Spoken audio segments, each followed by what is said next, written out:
Padre David lembrava, logo no início da sua fala, que Jesus foi bastante profundo e também até um certo ponto misterioso no diálogo com esta mulher samaritana.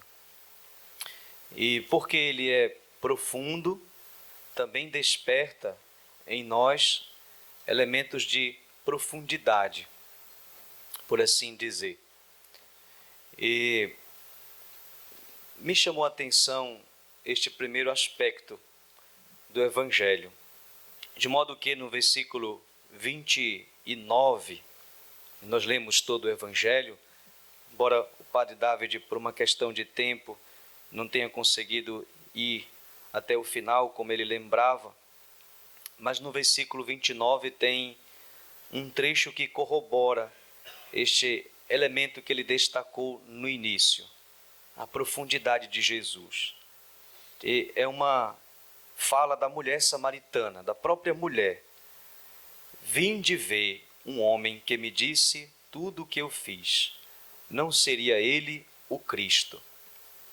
Quer dizer, tal foi a profundidade de Jesus com ela, que chegou de fato, talvez, no elemento mais profundo do seu ser.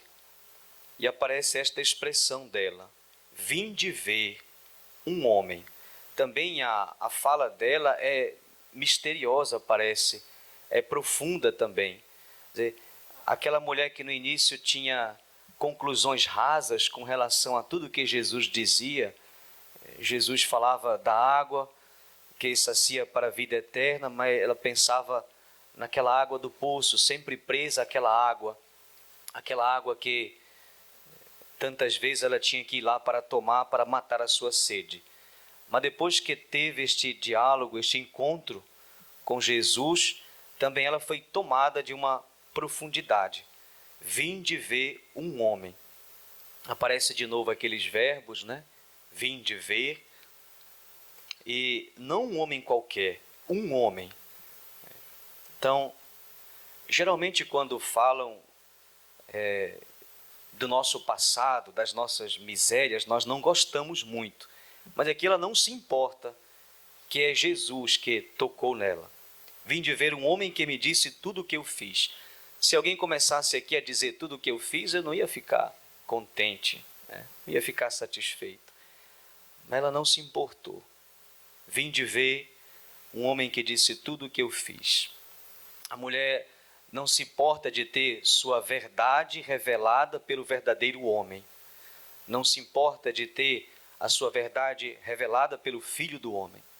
Então, de fato, Jesus era diferente de todos os outros homens que certamente ela já havia tido contato, que já haviam passado pela sua vida e bagunçado, por assim dizer, a sua vida. Jesus não veio para bagunçar. Então ela se sentiu totalmente conhecida. Seus sentimentos, afetos, pensamentos.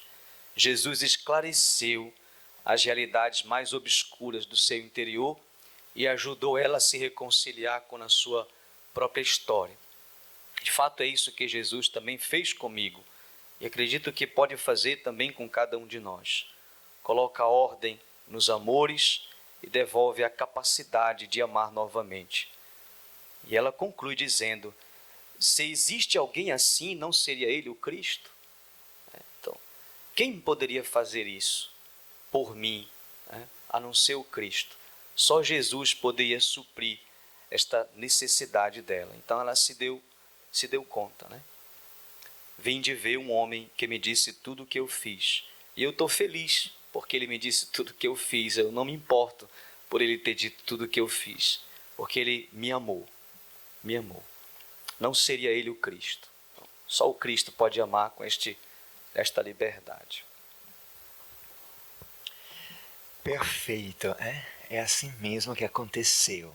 A mulher se sentiu conhecida na sua verdade e aceitou essa verdade. Se aceitou, se sentindo acolhida por Jesus, se acolheu. Se acolheu. E esta foi uma reconciliação muito boa para ela, o início de uma vida nova.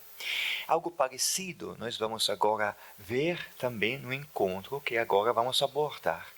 Se o que nós acabamos de ver hoje pela manhã é a história de uma mulher, agora é a história de um pai. Então, se talvez as mulheres e os jovens que estão aqui se identificaram com mais facilidade, talvez na mulher samaritana, agora são os pais, que talvez possam se identificar mais na história do encontro que agora nós vamos ouvir. Se encontra no capítulo 4, logo depois do encontro entre Jesus e a mulher samaritana. Capítulo 4, versículos de 46 até 54. Desta vez um texto pequeno, que nós conseguiremos comentar nos detalhes. Então, ouvimos. Quem trouxe a Bíblia, o Evangelho, abra-o, capítulo 4 do Evangelho segundo João, versículos de 46 até 54.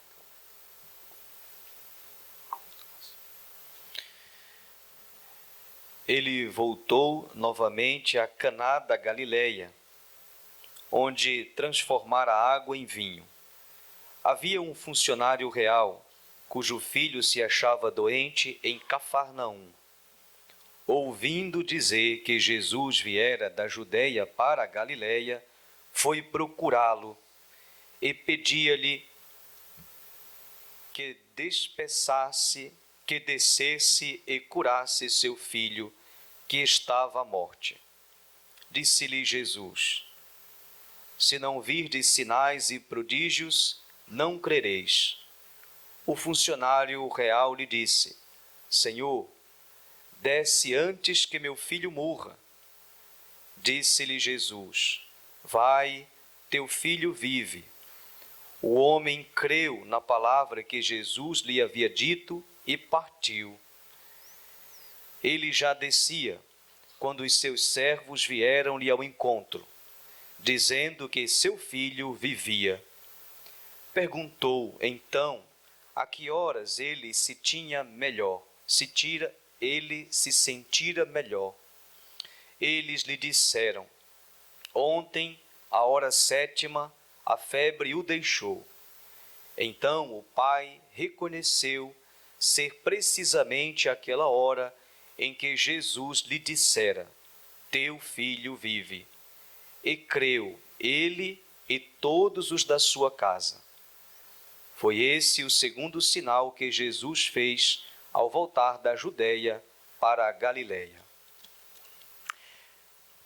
Mais um encontro que se tornou inesquecível para o funcionário que encontrou Jesus e para João, que escreveu o Evangelho, e espero para nós também. Tudo começa quando Jesus voltou a Caná da Galileia.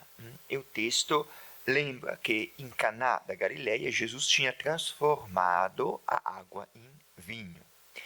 O episódio das bodas de Caná se encontra justamente só no Evangelho segundo João, no capítulo 2, texto que nós não lemos. Mas o nosso trecho agora começa lembrando do primeiro sinal que Jesus tinha feito. Sinal, não simplesmente milagre, sinal. E sendo que Jesus voltou para Caná, um funcionário, o texto coloca, foi atrás de Jesus, um funcionário real. O que é que nós sabemos desse homem, funcionário real? A primeira personagem que nós encontramos no texto. Bom, sabemos em primeiro lugar que ele era uma pessoa importante, funcionário real. Real diz respeito ao rei, então funcionário real é alguém que trabalhava junto ao rei. Nós não sabemos exatamente quanto importante ele era, quanto poder ele tinha, quanta autoridade ele tinha, mas com certeza, uma pessoa que é um funcionário real, bom, eu penso logo que seja uma pessoa importante. E o texto destaca o título da pessoa, ou seja, funcionário real. Nós não conhecemos o nome dele. nós não conhecemos o nome dele, conhecemos o título, o cargo que ele tinha. O cargo é algo importante. Me permita dizer, é principalmente, sobretudo, bom, pelo menos em comparação com a Itália aqui no Brasil. O cargo é importante, o título é importante. Olha, ele é o prefeito, olha, ele é o vereador, olha, ele é o padre, olha, ele é o bispo, olha, ele é o governador, né? Ou seja, o cargo é uma pessoa importante. Você pode não conhecer o nome que identifica a pessoa pode até não conhecê-lo, mas o cargo sim, o título sim, né? E o título, o cargo, destaca logo o quê? A importância, destaca logo a autoridade, o poder que ele tem. Um funcionário real, ele manda nos outros. Ele não é o rei manda nele, com certeza, mas ele também tem o poder, ele manda nos outros. E perto de uma pessoa que tem um poder, perto de uma pessoa que tem autoridade, perto de uma pessoa que nós reconhecemos pelo cargo, pelo título, a gente fica um pouco acanhado. Não é assim? Não é verdade? A gente não se sente à vontade. Às vezes até sempre é estranho, quando eu estou na igreja, chega alguém, às vezes um ministro da acolhida, um ministro da Eucaristia, dizendo, padre, tem aqui uma pessoa que quer se confessar. Cadê? Ela está bem ao lado do ministro que está falando comigo, mas fico pensando, mas por que ela mesma não falou? Como se ela não se sentisse à vontade, é livre. Ou seja, eu sou uma pessoa, sou um padre, mas eu sempre penso, eu tenho orelhas, nariz, boca, braços, pés. Eu não tenho duas cabeças, 4 pernas, que você fica um pouco... Eu acho, aliás, não é eu acho, tenho certeza de que eu sou uma pessoa normal. Então, não entendo, às vezes, porque as pessoas ficam tão acanhadas. Mas porque, claro, você é padre. Tem um título. Perto de um vereador, perto do prefeito, perto do bispo, eu não sei, às vezes eu me sinto um pouco acanhado, porque não me sinto totalmente à vontade. Assim como eu me sinto à vontade quando estou com pessoas do povo, com amigos. Então é interessante que essa pessoa, ele é introduzido, esse homem, como funcionário real. Como se todo mundo fosse acostumado a olhar para ele vendo um funcionário real. Antes do que a pessoa. O nome não importa, ele é um funcionário real, o cargo que ele ocupa, o poder que ele tem, isso que é importante. O que mais sabemos desse homem? Esse homem tinha um filho, fala o texto, cujo filho. No texto grego, nós encontramos um artigo, ou seja, o filho dele. O filho dele, quer dizer, o único filho. O único filho que ele tinha estava doente. E, ao longo do texto, o evangelista coloca, às vezes, estava à beira da morte, estava com febre, ou seja, numa situação bem delicada. A palavra grega que se encontra aqui para descrever o filho doente é uma palavra que significa uma pessoa que não tem forças. O filho doente, qual doença, qual é a doença dele? Não sabemos. Está com febre, mas aqui fala que está à beira da morte. E a palavra grega destaca uma pessoa que não consegue ficar em pé. Então, sem forças, tem que ficar deitado. Além disso, o que mais sabemos desse homem, desse funcionário real? Que ele ouvindo dizer que ele ouviu falar de Jesus. Jesus voltou de novo, está em Caná da Galileia, onde ele tinha transformado água em vinho. Então, claro, ele tinha feito um sinal incrível. Todo mundo ainda estava comentando, estava falando sobre aquilo que Jesus tinha feito, e o boato chegou até esse funcionário. Ele ouviu falar, mesmo porque Cafarnaum, onde ele morava, onde ficava a casa dele, Cafarnaum, ficava mais ou menos a 30 quilômetros distante de Cana da Galileia. Então, 2 cidadezinhas uma perto da outra, e todo mundo ouvia, e os comentários chegavam. Então, ele ouviu falar ouvindo. Mas essa palavra é importante. Ouvindo falar. Por que é importante? Porque, como nós iremos ver agora, o texto conta a história da fé desse homem. E a fé sempre a fé começa pela escuta da palavra, ouvindo. Se ninguém falar de Jesus, se ninguém anunciar o Evangelho, se eu não ouvir alguém falar, eu não saberia de nada. Assim como nós vimos no primeiro encontro, os dois discípulos de João Batista seguiram Jesus porque ouviram o testemunho. É assim como nós ouvimos também no encontro da Samaritana, como o padre Giovanni acabou de lembrar. Ela foi à cidade e contou, e todos os samaritanos, ouvindo aquilo que ela falava, foram até Jesus. Então, a fé sempre começa pela escuta da palavra. Se a gente deixar de ouvir a palavra, de escutar a palavra, a fé começa a vacilar. Bom, então ele foi até Jesus. O texto fala que ele foi procurá-lo e pedia-lhes. Então, foi atrás de Jesus, foi à procura de Jesus e pedia. Pedia significa que ele continuava, insistia. Ficou pedindo. Ele deseja que o filho viva. O filho estava à beira da morte, com febre, doença séria, mas ele não desistiu.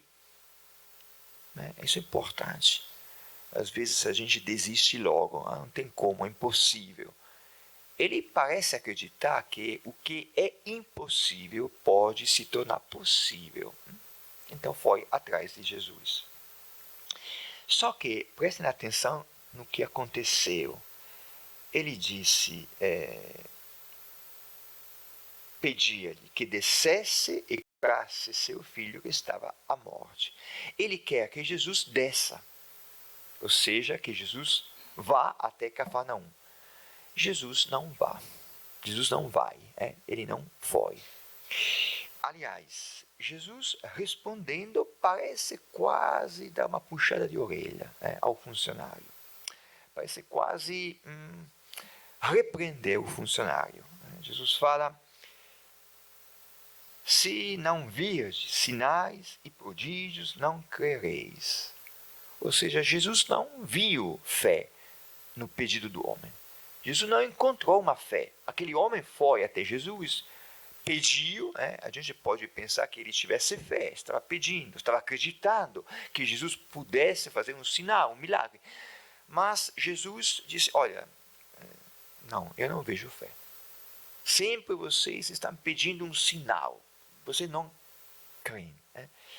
E olha só, interessante também que no texto, Jesus está falando ao funcionário, mas ele se dirige ao funcionário usando o pronome vós, que a gente não usa muito aqui no Brasil, vocês.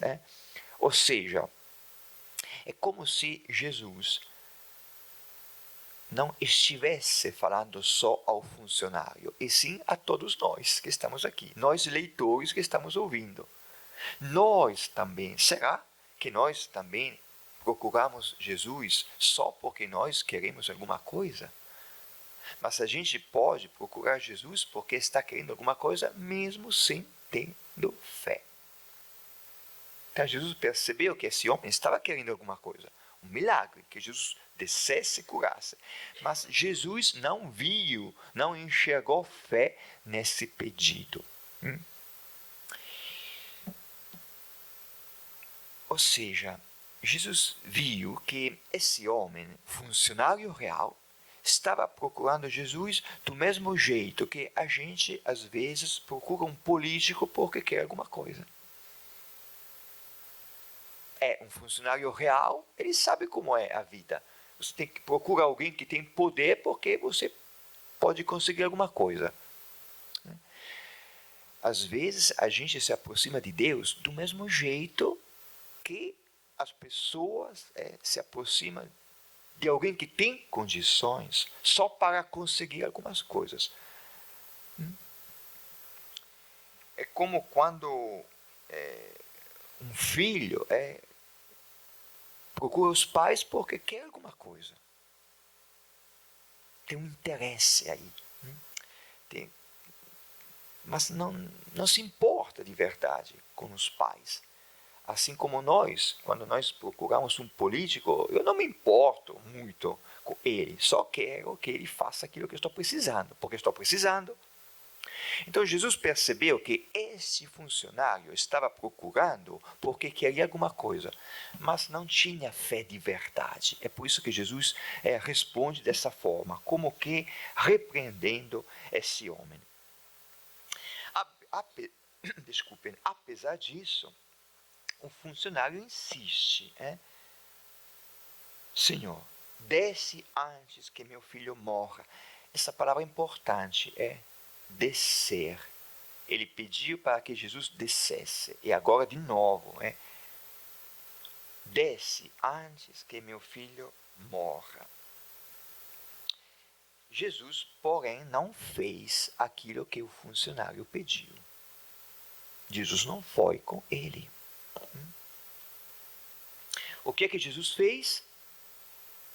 Só pronunciou uma palavra.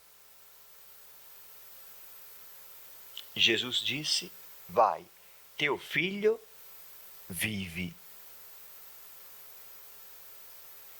Jesus não foi com ele, não fez o que o funcionário pediu, só pronunciou uma palavra e Jesus não apresentou evidências. Ou seja, Jesus lhe deu uma palavra para ele acreditar. Não apresentou evidências. E é interessante que o Evangelho agora, só nesse momento, coloca o homem creu. Quer dizer que antes não tinha fé. Ele tinha ouvido falar, claro, que Jesus tinha transformado água em vinho, sabia fazer coisas incríveis. Então ele foi atrás de Jesus porque queria alguma coisa, mas ele não tinha ainda fé. Precisava, pronto. E Jesus lhe deu uma palavra, justamente para que ele pudesse acreditar. E ele creu. E presta atenção a mais um detalhe muito importante. O homem creu na palavra. O homem creu. O homem creu. Ou seja, o texto agora não coloca mais o funcionário real. O homem creu. É como se o Evangelho estivesse dizendo: quando você começa a acreditar na palavra, você começa a se tornar homem de verdade. Antes ele era um funcionário.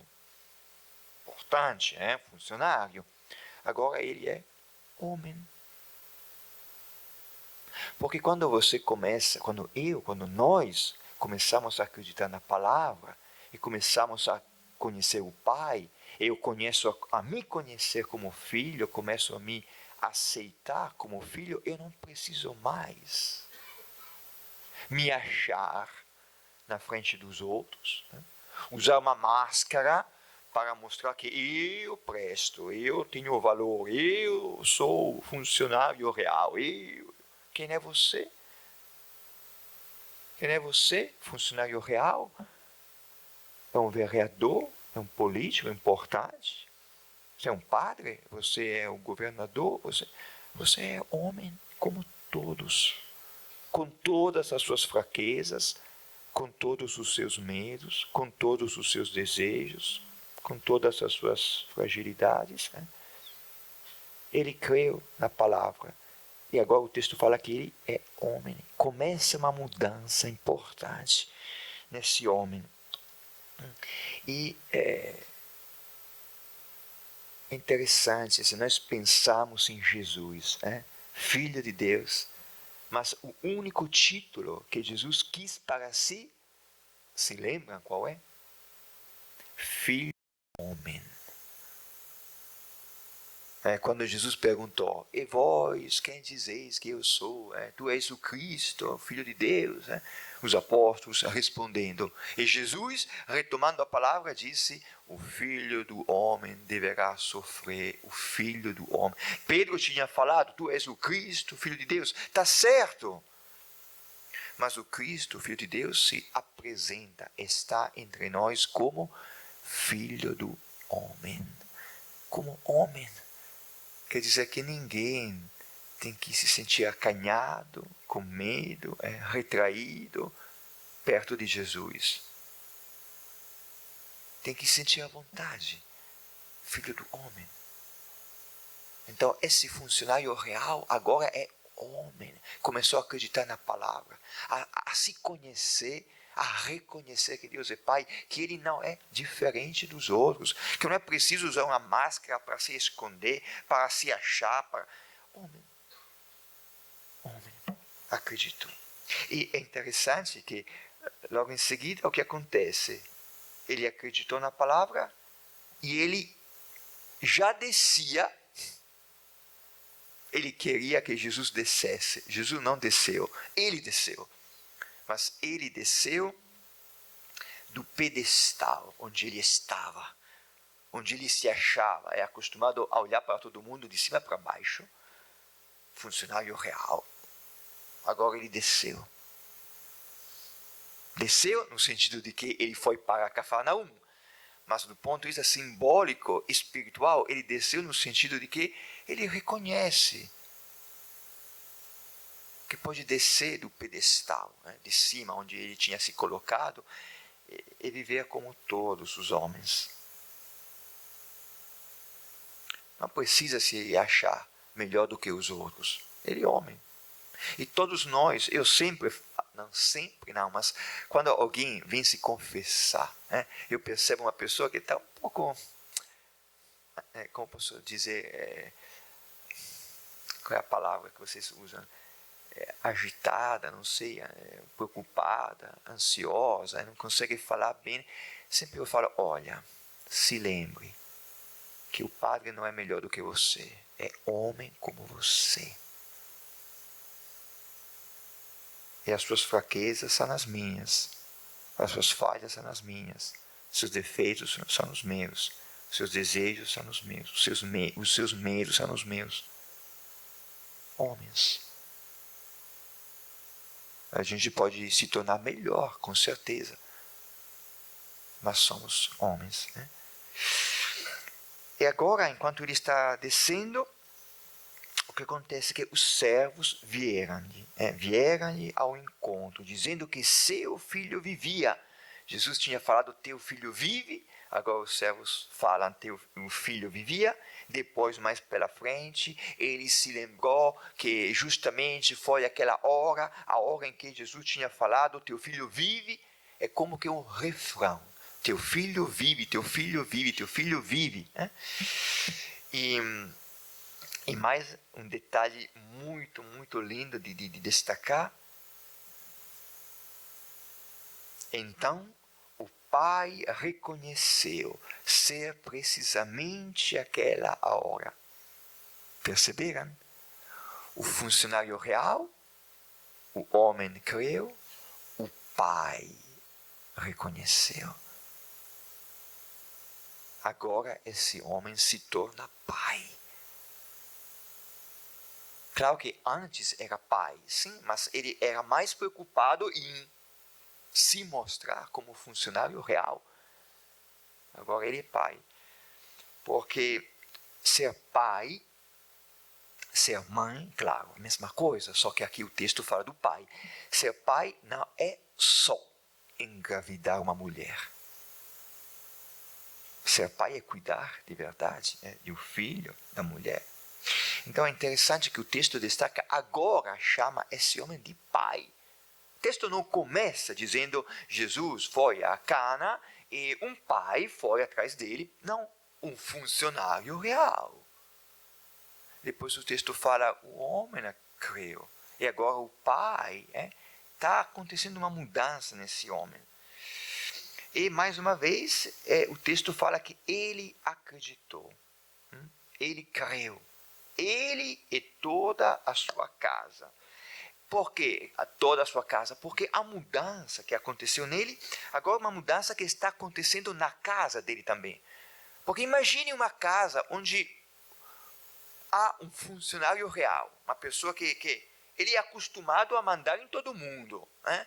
Ele volta para casa e o que ele faz? Ele continua do mesmo jeito. Agora que ele entendeu, agora que ele descobriu que ele é homem, que ele é pai, é claro que há uma mudança nessa casa. É claro que é uma mudança, né?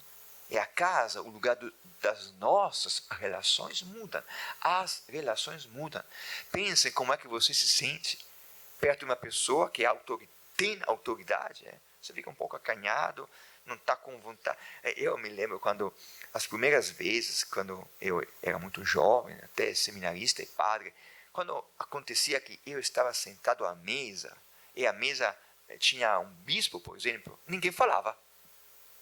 Ninguém conseguia falar, todo mundo ficava calado, esperando o bispo falar alguma coisa. Quando você está perto de uma pessoa que é homem, como você, então você se sente à vontade, você fala, você pode sorrir, você pode contar uma piada até, pode rir. Perto de uma pessoa que destaca mais o título que ela tem do que a pessoa que ela é, você não consegue relaxar, você não consegue contar uma piada, rir de graça, assim, não, você fica pensando, qual é a palavra que eu vou escolher? Será que posso falar isso ou não posso falar aquilo? Será que... É claro que esse homem, agora que é homem mais do que funcionário, agora que é pai mais do que funcionário, é claro que a casa muda, as relações naquela casa mudam totalmente, totalmente. Bom, até agora nós só relemos o texto, destacando alguns detalhes. Agora vou partilhar com vocês duas coisas. A primeira, a doença é a cura. Eu coloquei lá atrás. A doença é a cura. Vamos começar colocando uma pergunta. Quem estava doente? Quem foi curado? Ah, padre, que pergunta é essa? Claro, o filho estava doente, estava à beira da morte, estava com febre.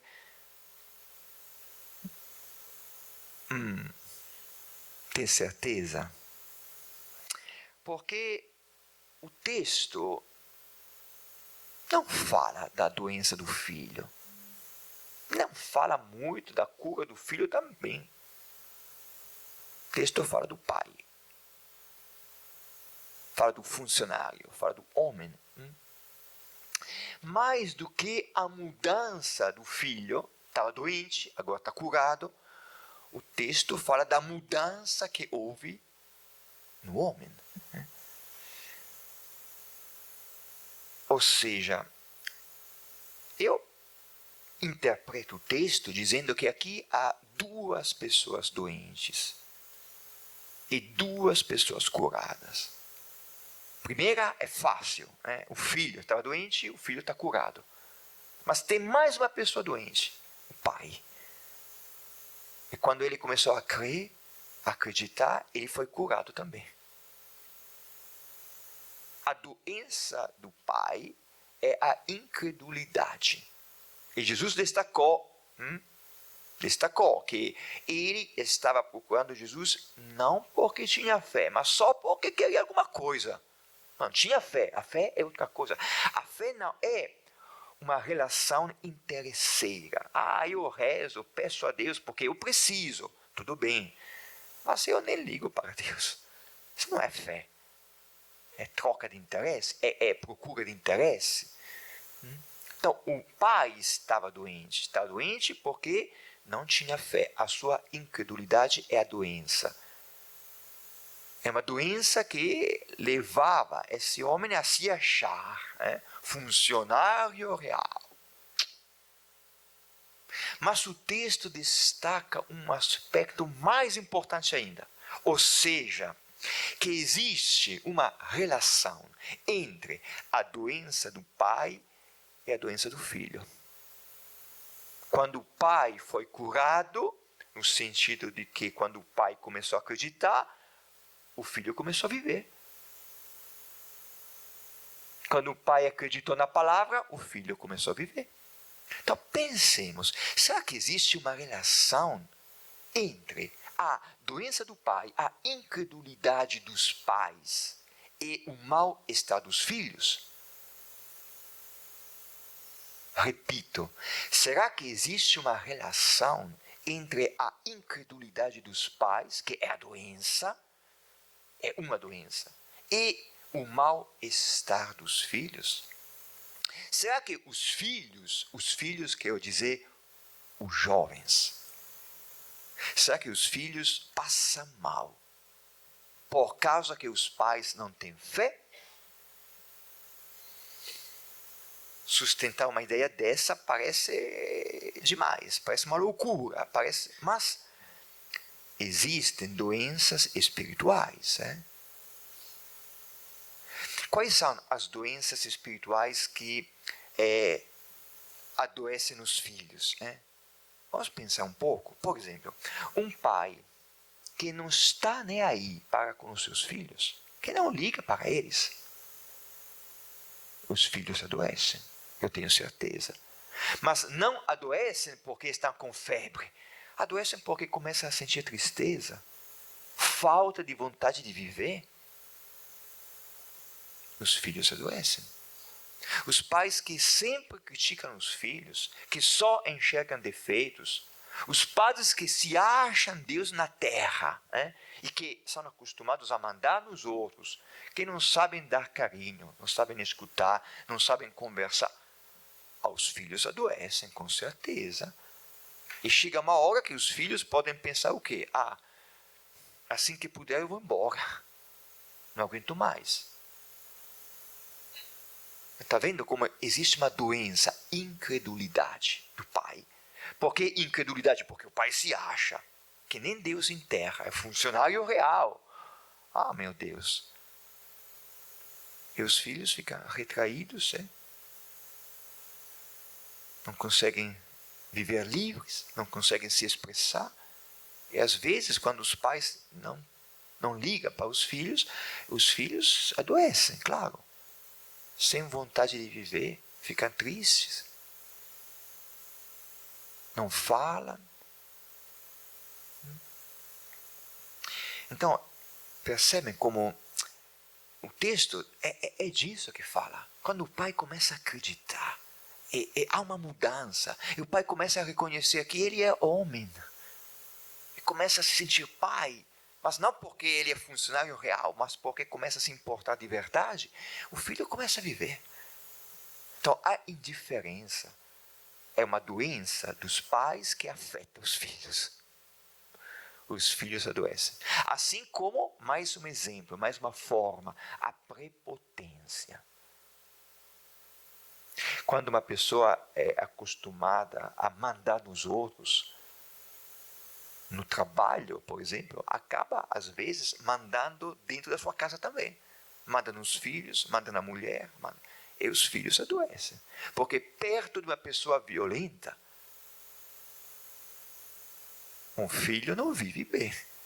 Perto de um marido violento, a mulher não vive bem. Adoece. Não consegue nem respirar. Você sabe melhor do que há pessoas violentas que nem querem que a mulher saia de casa, que o filho saia. O filho não vive, adoece. Então, é disso que fala o nosso texto. A doença, a gente pensa, é o filho que está doente, foi curado. É o pai que estava doente. E existe uma relação. Então, como é que o pai foi curado? Foi curado porque ele começou a acreditar. Começou a ter fé na palavra. E justamente ele começou a acreditar por quê? Porque Jesus não fez o que ele queria que Jesus fizesse. Jesus, de certa forma, decepcionou esse homem. Ele pedia, insistia que Jesus descesse. Jesus não desceu. Por quê? Porque não quer porque Deus é o Pai, não quer filhos mimados. Que é só pedir, Ele faz. Só pedir, Ele dá. Vocês conhecem pais? Às vezes são pessoas que têm dinheiro. É só os filhos pedirem, eles dão. Chega uma hora que os filhos nem ligam para os pais. Não criam gratidão, não tem gratidão. Só querem. Filhos mimados. Só interesse. Aqui menos, mas na Itália eu conheço muitos. Tem pessoas já adultas que não casaram e continuam cobrando da mãe, do pai, dinheiro, ajuda. Meu Deus, você tem 40 anos. Você que deveria ajudar os seus pais, você continua cobrando dos pais. Ah não, filhos mimados. Mas por que mimados? Porque os pais sempre deram. Agora, Deus não quer filhos mimados. É também por isso que às vezes a gente reza, pede tanto e parece que Deus não escuta. Deus não dá. Mas Deus dá uma palavra e quer que o funcionário acredite. E justamente acreditando, ele começa a viver uma relação com Deus diferente, livre. O que quer dizer acreditar? Quer dizer que eu peço a Deus. Eu entendo o que estou precisando. Deus, me ajuda. Mas não seja a minha vontade, e sim a tua. Eu acredito, eu confio. Não é porque eu acredito que Deus tem a obrigação de fazer aquilo que eu peço. Não. E o que é interessante no nosso texto, que afinal, Jesus curou o filho, mas não desceu. Ou seja, Deus curou o filho, mas de outro jeito. Porque Jesus não queria curar o filho apenas. Jesus queria curar o filho e o pai. Então ele deu uma palavra. E o pai acreditou. Enquanto ele acreditou, ele ficou curado daquela doença que é o se achar funcionário real. Meu Deus.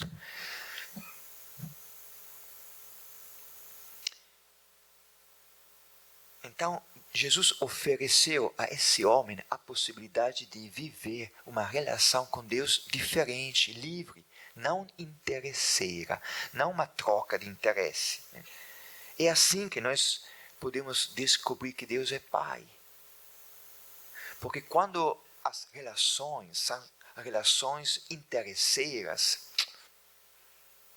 não é uma relação pai-filho, é uma troca de interesse. É uma relação de poder, mais uma vez. Eu peço a Deus porque Deus é todo-poderoso, Ele pode me ajudar. Assim como eu sou funcionário real, alguém vai me procurar porque precisa de mim. Mas é uma relação de poder, é outra coisa. Diferente quando você acredita na palavra. E afinal, seja feita a vontade de Deus, que é meu Pai, eu confio nele. Eu sei que Ele me ama. Pronto. Aprender a ser filho de Deus, que é Pai do céu. Aprender a ser filho do Pai do céu. E aprender a ser pai e mãe dos nossos filhos na terra é tudo o que nós precisamos fazer na vida. É tudo o que nós temos que fazer na vida. É só isso. Aprender a ser filho do Pai e aprender a ser pai, mãe dos meus filhos na terra. Só isso. É a nossa vocação.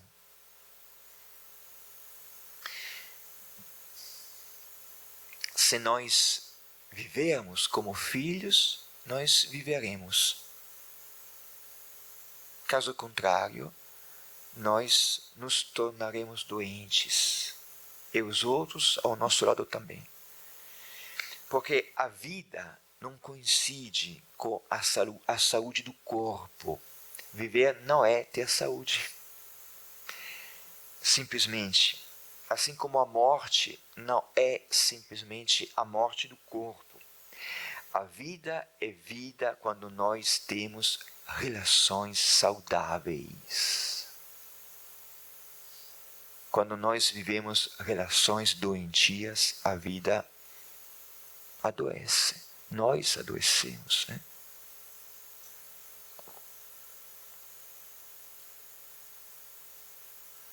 Então, esse foi o nosso texto. Eu falei que talvez o texto da Samaritana, talvez quem é mais novo entre nós se identifica mais com a Samaritana, não sei. Os pais, as mães aqui, talvez se identificam mais nesse homem, né? Não vamos parar por aqui, como sempre tem outros trechos que podem nos ajudar. Tem umas perguntas, né? Como é a relação, se você é mãe, se você é pai, como é a relação com os meus filhos. Mas também todos nós somos filhos. Então, como é a relação com os meus pais? Meu pai é pai ou é um funcionário? Eu sou pai ou eu sou um funcionário? Qual é o melhor momento que eu já vivi perto de meu pai ou perto dos meus filhos? Enfim, como avalio a minha fé à luz do caminho do funcionário? Houve uma mudança nele. A minha fé, como é? Então, não temos muito tempo. Meio-dia que é o almoço, né? Mas vamos aproveitar. E claro que nós vamos lendo o Evangelho, apresentando encontros inesquecíveis, mas se tiver um texto que para vocês é mais importante, um encontro que é mais importante, vocês podem continuar se detendo sobre aquele texto. Não é preciso acompanhar tudo. Ah, mas eu gostei da Samaritana, preciso ainda voltar para lá, volte para lá. Porque quer dizer que essa é a palavra que está, que Jesus está colocando para você. Vamos encerrar rezando juntos e depois vai dar os avisos, né? Então, mais uma vez, que Nossa Senhora nos ajude a acolher essa palavra. Ave Maria, cheia de graça, o Senhor é convosco. Bendita sois vós entre as mulheres, bendito é o fruto do vosso ventre, Jesus. Santa Maria, Mãe de Deus, rogai por nós, pecadores, agora e na hora de nossa morte. Amém. Em nome do Pai, e do Filho e do Espírito Santo. Amém. O aviso é somente um, que o refeitório e as